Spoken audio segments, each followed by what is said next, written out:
pwede ko bang picturean ng selfie? Hello Philippines! Hello world! Hello mga kapuso!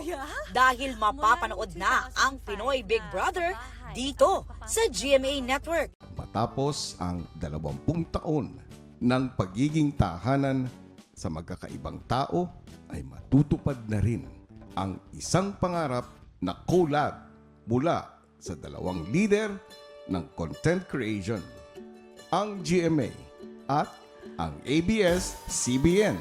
Dahil ngayong taon, magsasama na sa aking bahay upang maging housemates ang mga kapamilya at mga kapuso.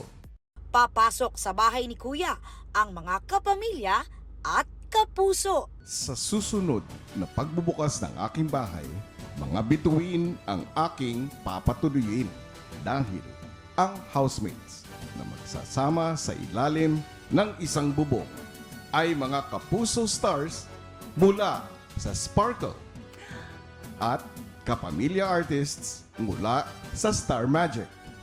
Para sa susunod na edisyon na tatawagin ko Pinoy Big Brother Celebrity Edition Collab. Wait!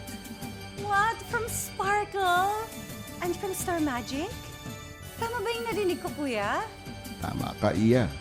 At sa kauna-unahang pagkakataon ay ipapalabas ito sa GMA.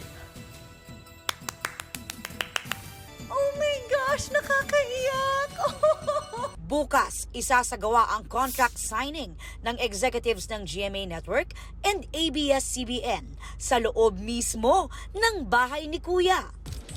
The Ilonggo Girl goes to Iloilo City. Bumisita sa Iloilo si Jillian Ward kasama ang co-star sa My Ilonggo Girl na sina Michael Sager at Yasser Marta para sa Dinagyang Festival 2025. Nagpasalamat din si Jillian sa suporta ng mga Ilonggo. Marami raw siyang natutunan sa City of Love. Yung mga Ilonggos, sobrang lambing talaga yung environment, sobrang nakaka-uplift lang siya ng spirits, sobrang positive kasi.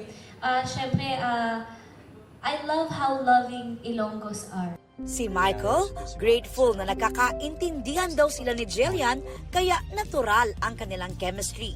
It's for the people. We wanted to make people smile. Nakaka-relate naman daw si Yasser sa kanyang role, pero may pagkakaiba raw sila sa totoong buhay.